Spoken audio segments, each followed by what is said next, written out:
다 같이 주님의 기도를 함께 드리겠습니다. 하늘에 계신 우리 아버지, 아버지의 이름을 거룩하게 하시며 아버지의 나라가 오게 하시며 아버지의 뜻이 하늘에서와 같이 땅에서도 이루어지게 하소서. 오늘 우리에게 일용할 양식을 주시고 우리가 우리에게 잘못한 사람을 용서하여 준 것 같이 우리 죄를 용서하여 주시고 우리를 시험에 빠지지 않게 하시고 악에서 구하소서. 나라와 권능과 영광이 영원히 아버지의 것입니다.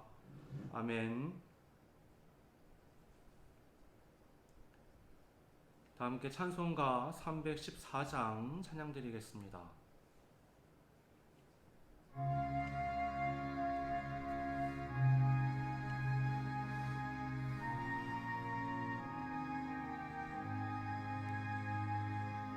내 구주 예수를 더욱 사랑 엎드려 비는 말 들으소서.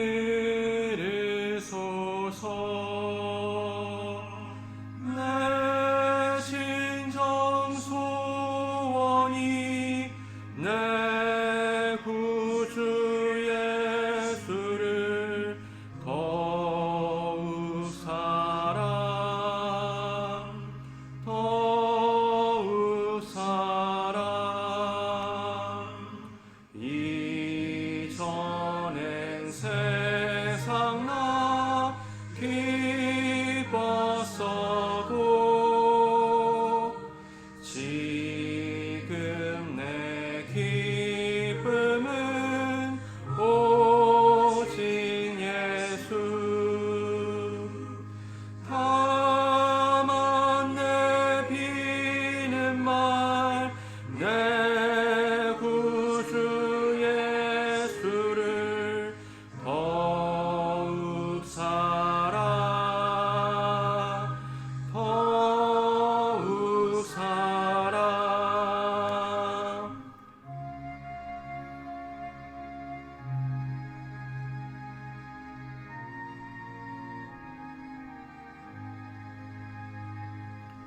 이 세상 떠날 때 찬양하고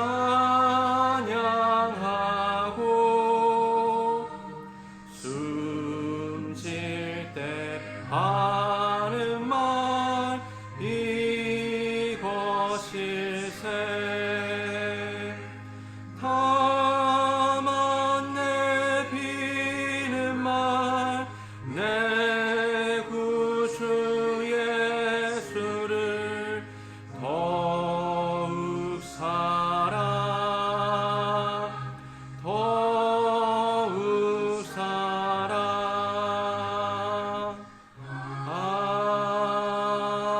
아멘.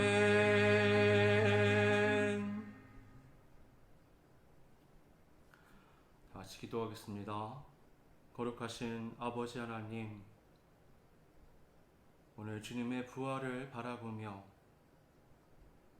감사와 감격, 소망을 안고 이 시간 아버지 하나님께 예배드립니다. 처소는 다르지만 우리 교회가 드리는 이 예배 가운데 하나님 홀로 영광 받아주시고 성령의 충만한 역사로 임재하여 주시옵소서. 여전히 질병으로 인한 교회 예배가 흩어져 있고 또 사회는 혼란스러우며 이 세계는 어디로 어떻게 가야 할 바를 몰라 방황하고 있습니다. 아버지 하나님, 이제도 우리를 살펴주시고 그 분명하고 놀라우신 하나님의 인도하심과 계획 앞에서 신실하게 바라보며 믿음으로 걸어가오니 아버지 하나님, 우리를 인도하여 주사 이 땅에 하나님의 놀라운 계획이 실현되고 하나님의 사랑과 생명의 놀라운 역사들이 있을 수 있도록 이끌어 주시옵소서. 지금의 불확실성 속에서 방황하고 혼란스러워하는 것이 아니라 하나님 앞에서 믿음을 갖고 온전히 걸어가며 하나님이 기뻐하시는 하루의 삶을 오늘도 살아갈 수 있는 우리 모두가 될 수 있도록 인도하여 주시옵소서. 질병뿐만 아니라 이 세계는 전쟁과 기근, 또 수많은 범죄와 많은 악한 일들로 인해서 신음하고 있습니다. 모든 고통과 죄 가운데서 방황하며 고통하는 세계에 하나님 지금도 빛을 비춰주시고 복음의 소리를 들려주사 많은 이들이 예수 그리스도 안에서 새 생명을 얻고 하나님 앞에 나아갈 수 있도록 하나님 은혜를 베풀어 주시옵소서. 이 예배 시간에 함께하여 주시고 우리가 하나님의 말씀을 들을 때에 그 말씀이 우리의 양약이 되게 하시고 우리 삶의 씨앗이 되며 그것이 우리의 삶 가운데 자라고 열매 맺어 하나님이 기뻐하시는, 하나님께 영광 돌리는 그러한 삶을 살아갈 수 있도록, 그런 계기가 될 수 있도록 이 시간 함께하여 주시옵소서. 거룩하신 예수님의 이름으로 기도드립니다. 아멘.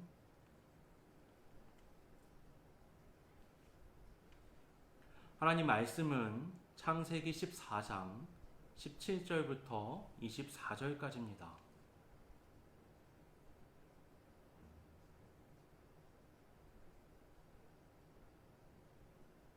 창세기 14장 17절부터 24절까지입니다.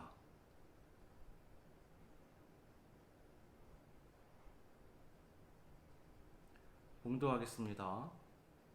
아브라함이 그돌라오멜과 그와 함께한 왕들을 처부수고 돌아올 때에 소돔 왕이 사회 골짜기 곧 왕의 골짜기로 나와 그를 영접하였고 살렘 왕 멜기세덱이 떡과 포도주를 가지고 나왔으니 그는 지극히 높으신 하나님의 제사장이었더라. 그가 아브라함에게 축복하여 이르되 천지의 주제이시오 지극히 높으신 하나님이여 아브라함에게 복을 주옵소서. 너희 대적을 내 손에 붙이신 지극히 높으신 하나님을 찬송할지로다 하매 아브라함이 그 얻은 것에서 10분의 1을 멜기세덱에게 주었더라. 소돔 왕이 아브라함에게 이르되 사람은 내게 보내고 물품은 네가 가지라.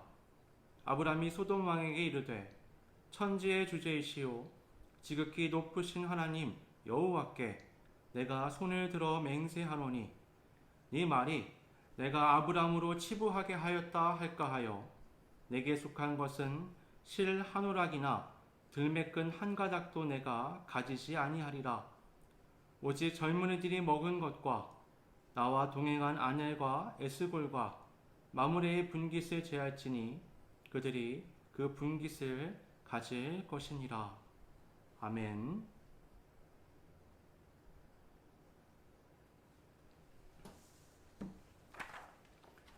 오늘 본문의 배경은 소돔을 비롯한 서쪽의 5개국 연합군과 동쪽의 엘람을 비롯한 이 4개국 연합군의 전투입니다.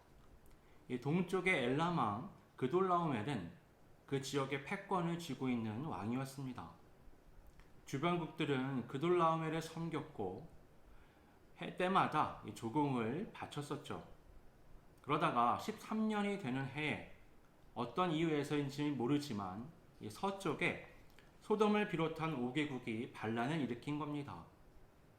반란이 일어나고 1년 후에 그돌라오멜은 연합군을 형성해서 이 서쪽 지역을 쳐들어왔습니다. 그들은 아마도 요단강을 통해 이 북쪽에서부터 아래로 차례대로 점령한 것으로 보입니다. 이 소돔을 비롯한 연합군이 시딤에서 그들을 맞이했을 때에는 이미 전세가 상당히 기울었던 것으로 보입니다. 이 전투 능력에서도 두 연합군은 차이가 컸었는데요. 10절을 보면 시딤 골짜기에 역청구더기가 많았고 그것이 이 서쪽 연합군에게 치명적으로 작용했다고 말합니다.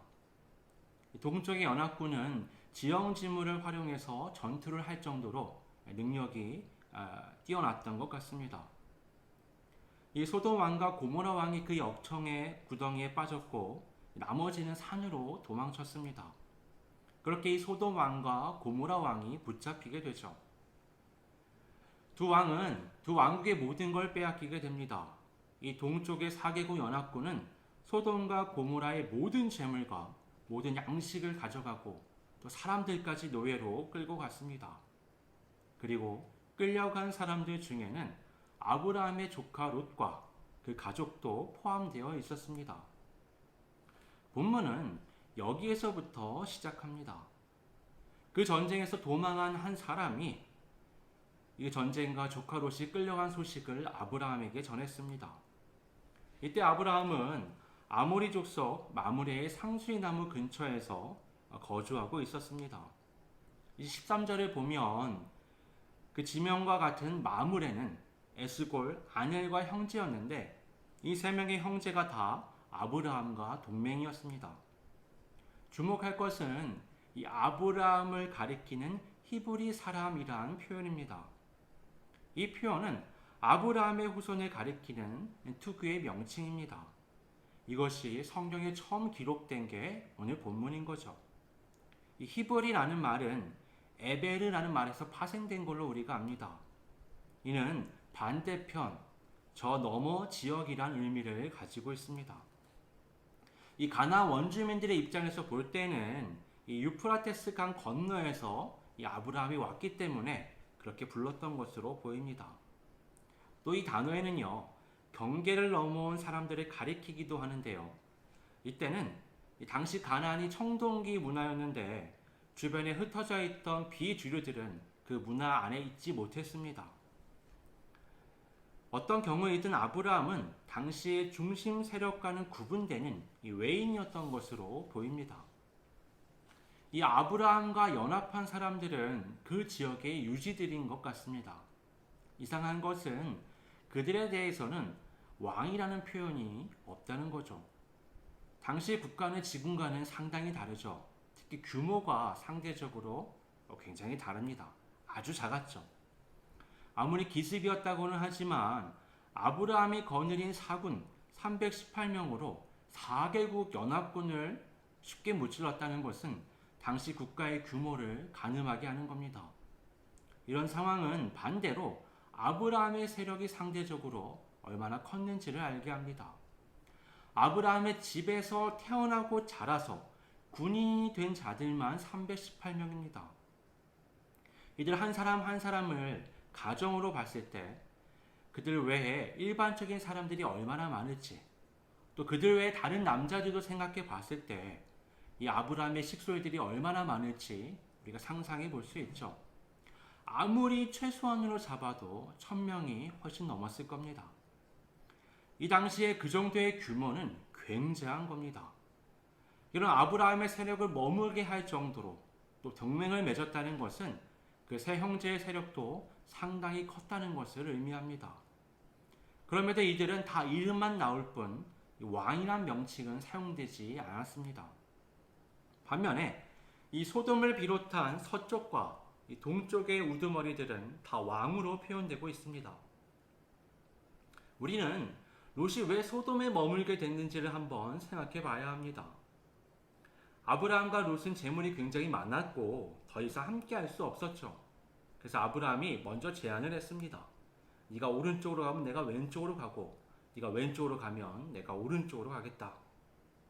우선권을 가진 롯은 사방을 살펴봤고 요단강 쪽을 바라보며 동쪽을 선택했습니다. 그 강은 그의 고백을 따르면 마치 에덴 동산 같고 나일강을 떠오르게 할 만큼 풍요로워 보였습니다. 롯은 요단강에 도착한 후에 그 풍요를 따라 점점 남하했고 그 지역에서 가장 풍요로웠던 도시 소돔에 정착하게 된 것입니다. 이 롯의 선택과 결과를 보면 아담과 하와의 선악과 사건이 떠오릅니다. 선악과 사건은 일종의 이 그림을 보는 것 같죠. 그 이야기들을 다 듣고 나면 머릿속에 한 장의 그림을 그려볼 수 있는 겁니다. 선악과를 따서 아담에게 주는 하와, 그 하와 곁에서 속삭이는 뱀, 그래서 반대쪽에서 비추는 빛과 아담의 뒤에서 엄습하는 어두움, 이런 그림들이 떠오르는 거죠. 롯의 선택과 결과는 그 해설을 보는 것 같습니다. 롯은 아담과 하와처럼 탐심을 가지고 동쪽으로 향했습니다. 그쪽으로 가면 자신의 재물이 더 풍성해지고 삶이 더 윤택해질 것이라고 믿었죠. 그러나 이후 소돔의 멸망 사건을 보면 그는 겨우 몸만 빠져나오게 됩니다. 그 과정에서 아내를 잃어버리게 되고 두 딸은 자신의 아이를 가지게 되죠. 그 자식들의 후손은 모압과 아말렉이라는 성경에서 두고두고 악의 상징들로 여겨지는 민족들이 됩니다. 이 롯이 머문 지역에 왕들이 있었죠. 롯이 그토록 풍요롭게 여겼던 그 지역에서 왕이었던 자들이 있었습니다. 왕이란 단어가 하나님의 자리를 탐하는 우리의 죄성을 상징적으로 보여줍니다. 그 풍요로운 지역에 최고의 권력과 부를 지는 자가 왕이죠. 그런데 그들은 사실 최고가 아니었습니다. 그들은 동쪽의 더 큰 왕, 그돌라오메를 섬기고 있었죠. 진짜는 더 동쪽에 있었던 겁니다. 연합군들 간의 전쟁이 벌어졌을 때 그돌라오멜의 권력이 얼마나 큰가, 그 힘이 어떤가를 그들 모두 뼈저리게 느끼게 되었습니다. 이 전쟁으로 인해서 롯은 노예로 지금 동쪽으로 끌려가게 되었죠. 그는 풍요와 영광을 위해 동쪽을 향했지만 지금 그는 아무것도 얻지 못한 채 노예가 되어 동쪽으로 끌려가고 있습니다. 마치 하나님의 영광을 꿈꾸며 선악과를 탐했던 아담이 바위에 숨어 자신을 숨기는 비참한 상황에 놓였던 것처럼 롯은 아무런 영광도 얻지 못한 채 비참한 말로를 향하고 있었습니다. 그돌라오멜은 앞서 언급했듯이 여신의 종이란 의미를 가집니다. 그리고 아리옥은 월신의 종이란 의미를 갖죠. 아므라벨이 다스리는 이 신할은 바벨탑이 세워졌던 곳입니다. 이들은 메소포타미아 남부를 다스리는 자들이었는데 하나님의 관점에서 보면 이들은 아담의 반역을 잇는 자들이죠. 그들은 우상 숭배자들이었고 하나님을 향해 도전하는 자들이었습니다. 롯이 쫓았던 그 풍요의 세상은 스스로를 왕이라 부르며 하나님을 향해 도전하고 사람을 향해 도전하는 폭력과 억압의 세상이었던 겁니다. 이런 세상에서, 이런 상황에서 아브라함의 자신의 사군 318명과 동맹들을 이끌고 구원하러 온 것입니다. 아브라함이 머물던 곳에는 이 왕이란 단어가 없었습니다. 그들은 지배권을 행사하려고 하지 않았습니다. 가장 강력한 아브라함조차 군림하려 하지 않았습니다. 아브라함에게 왕은 세상에 하나님 한 분뿐이시죠. 그는 그 세상을 떠나서 지금 가나안에 온 사람이었습니다. 그런데 흥미롭게도 이 이야기의 흐름 속에서 아브라함은 누구보다 강력한 왕처럼 비춰집니다. 아브라함이 그돌라오멜을 비롯한 이 동쪽 연합군을 무찌르고 롯을 비롯하여 모든 사람과 재물을 되찾아 돌아올 때 살렘 왕 멜기세덱이 그를 영접합니다. 흥미롭게도 멜기세덱이 아브라함을 맞이한 곳은 사회 골짜기, 곧 왕의 골짜기라고 불리는 곳이었습니다. 가장 강력한 왕을 제압하고 왕의 골짜기에서 왕인 멜기세덱의 영접을 받는 아브라함은 누가 봐도 세상을 평정한 제왕처럼 보이는 거죠. 아브라함이 가장 빛날 수 있는 바로 그때에 아브라함을 통해서 하나님께서 영광을 받으십니다. 멜기세덱은 19절 20절에 이렇게 말합니다. 천지의 주제시오 지극히 높으신 하나님이여 아브라함에게 복을 주옵소서. 너희 대적을 내 손에 붙이신 지극히 높으신 하나님을 찬송할지로다. 아브라함이 노력해서 아브라함이 군대를 이끌고 아브라함이 생명을 걸고 사람들을 구출했습니다. 그럼에도 멜기세덱은 그것이 진정한 주이신 하나님의 역사라고 선포합니다. 그때 아브라함은 화답으로 얻은 것의 10분의 1을 멜기세덱에게 주었습니다. 아브라함은 멜기세덱의 말에 전적으로 공감합니다. 그러나 이 모든 것이 하나님의 역사라는 것을 온전하게 이해하고 있었습니다. 그래서 소돔 왕이 아브라함에게 사람은 보내고 물품은 네가 취하라고 했을 때 22절에 이렇게 대답합니다. 천지의 주제이시오 지극히 높으신 하나님 여호와께 내가 손을 들어 맹세하노니. 그는 멜기세덱과 똑같은 표현을 합니다. 그에게 하나님은 항상 지극히 높은 곳에서 다스리시는 왕이십니다. 그는 지금 세상을 평정했지만 조금도 교만해지지 않았습니다. 그의 눈은 하나님의 그 지극히 높으심과 다스리심에서 벗어나지 않았습니다. 아브라함은 23절에서 실오라기 하나도 들매끈 한 가닥도 가지지 않겠다고 선언합니다. 그러면서도 24절에 보면 그의 젊은이들이 먹은 것과 그 동맹들의 몫에 대해서는 확실하게 가져가겠다고 말하죠. 아브라함은 왕이 아닙니다. 그는 그들의 동맹이었죠. 전쟁에는 전리품이 따릅니다. 왕이라고 해도요, 군사들의 전리품을 빼앗으면 반감을 사게 됩니다. 더구나 동맹이라면 더더욱 그렇죠. 실제적인 패권을 가진 아브라함이 하나님을 바라보면서 야, 너희들도 똑같이 하나도 갖지 말라고 말한다면 누가 거부할 수 있겠습니까? 그러나 아브라함은 그렇게 하지 않았습니다. 그는 동맹들의 몫을 넘어서 자신의 부하들의 필요에 대해서도 보상해 줍니다. 우리는 이 이야기를 통해서 두 가지를 알 수가 있습니다. 첫 번째는 우리가 바라봐야 할 영광에 대한 것입니다. 그리스도인은 하나님의 영광을 바라며 살아가야 합니다. 이건 이성적으로 따져서 고민할 문제가 아닙니다. 이성으로 따지면 하나님을 바라볼 수가 없습니다. 여러분 롯을 보십시오. 당연히 요단강의 그 많은 물이 목축업에 더 도움이 될 겁니다. 도시로 갈수록 더 살기가 편하고 안전할 겁니다. 하지만 보십시오. 역설적이게도 그는 그곳에서 모든 재산을 잃고 지금 노예가 되었습니다. 오히려 하나님의 영광을 바라며 약속을 따라 자리에 머문 아브라함이 그 세계의 왕과 같은 영광을 취했습니다. 두 번째는요, 이 세상에 하나님의 영광과 사람의 영광이 공존한다는 겁니다. 그리스도인은 사람의 영광을 따라 살아서는 안 되죠. 하지만 그렇다고 반대로 하나님의 영광을 이 세상 사람들에게 강요하는 것도 적절하지 않습니다. 하나님의 영광을 거부하고 스스로의 영광을 쫓아 살아가는 이들에게 하나님의 영광을 강요하면 반감만 얻게 됩니다. 우리는 이 세상에서 그들과 함께 살아가고 있습니다. 아브라함은 한 신앙으로 함께하진 않지만 그들과 동맹을 맺었죠. 그리고 그들의 도움을 얻어서 승리를 취할 수 있었습니다. 승리는 하나지만 그 의미는 아브라함과 동맹들에게는 달랐던 겁니다.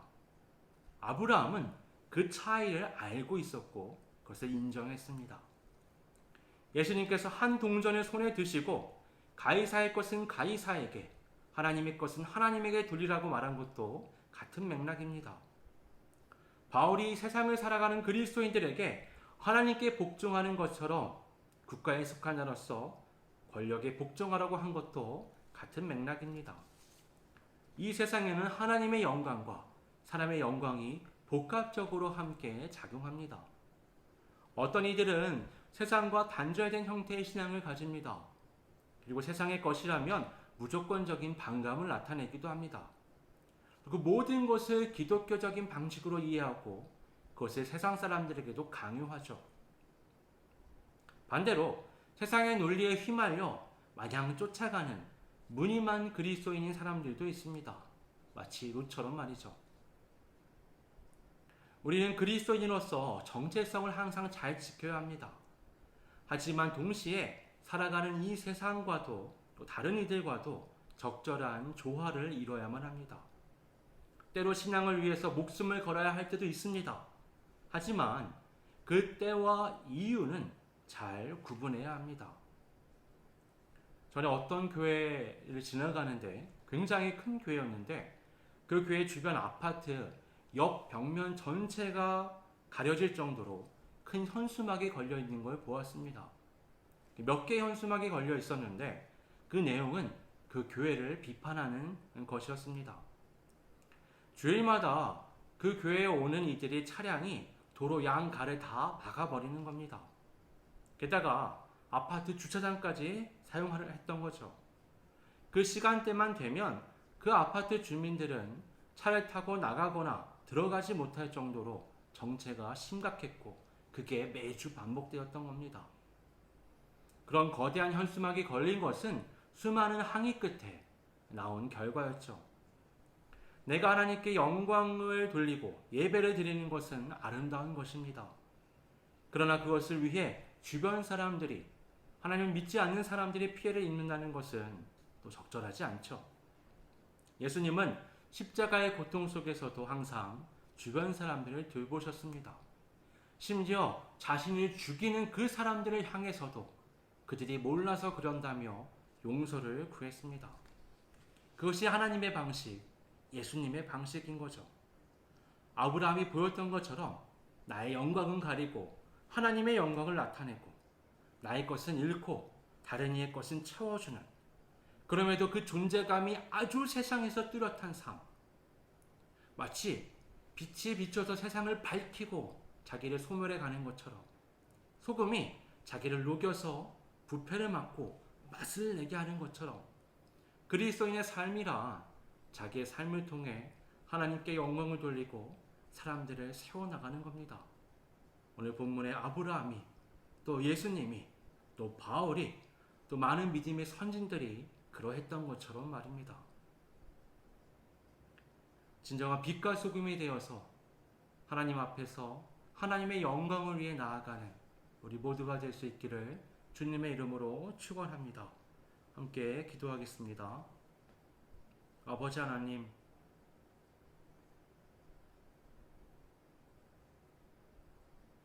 아브라함을 통해서 우리는 진정 하나님을 왕으로 두고 하나님의 영광을 위해 살아가는 사람의 삶이 무엇인가 살펴보았습니다. 그리고 또 우리의 삶을 되돌아보게 되었습니다. 우리는 진정 하나님의 영광을 위해 살고 있는가? 그 영광을 위해 살아간다고 말하며 실은 내 영광을 취하고 다른 이들에게 피해를 주진 않았는가? 이 세상 속에서 하나님을 믿는 사람으로서 왕을 추구하고 쫓아가는 삶 가운데 있는 이 세상 속에서 나는 어떤 선한 영향력을 끼치며 하나님의 나라를 확장해 가고 있었는가? 한번 되돌아보며 고민해 봅니다. 아버지 하나님, 말로만 그리스도인을 외치며 세상에 동화되어 가는 자도 아니고 하나님을 향한 신앙을 외치며 세상을 핍박하고 정죄하는 자도 아닌 진정한 그리스도인답게 예수 그리스도를 닮아 내가 죽고 내가 사라져도 하나님의 영광을 드러내고 세상을 살려나가는 선한 그리스도인의 삶을 살아갈 수 있도록 성령님, 우리의 마음과 생각을 붙잡아 주시고 인도하여 주시옵소서. 그리하여 더 어두워지고 혼란스러워져 가는 이 세상 속에서 온전한 빛과 소금으로 살아갈 수 있도록 이끌어 주시옵소서. 거룩하신 예수님의 이름으로 기도드립니다. 아멘. 함께 예배를 드린 여러분을 주님의 이름으로 환영합니다. 계속 지금의 사태에 대해서 기도해 주시고 함께 나아가기를 부탁드립니다. 다 함께 찬송가 218장 찬양드리겠습니다.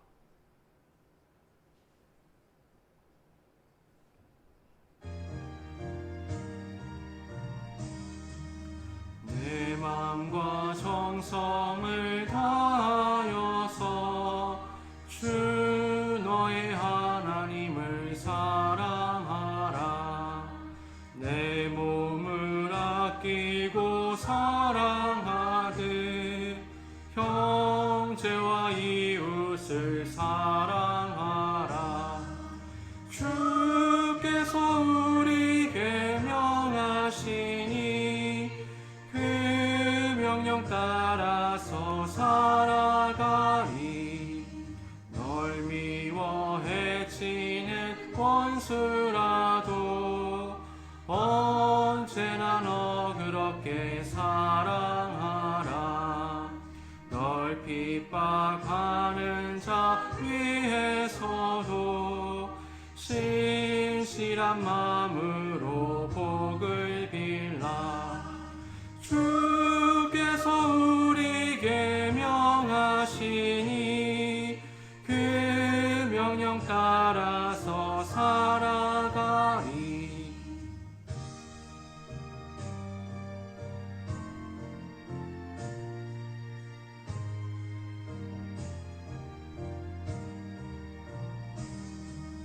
나 항상 주님을 멀리하고 형제를 사랑하지 못하였다. 이러한 죄인을 사랑하사 주께서 몸 버려 죽으셨다. 속죄 큰 사랑 받은 이모 그 생명 다 바쳐 충성하리.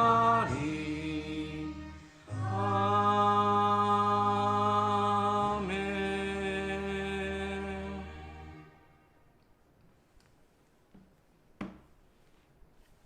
이제는 우리 주 예수 그리스도의 은혜와 아버지 하나님의 사랑과 성령의 교통하심이 오직 하나님의 영광을 위해 그러나 쾌협하고 강압적인 자가 아니라 세상의 사람들을 세워나가고 조화를 이루기를 갈망하는 진정한 빛과 소금이 되기를 원하는 고개 숙인 하나님의 백성들 위에 지금으로부터 영원까지 함께 하시기를 간절히 축원합니다.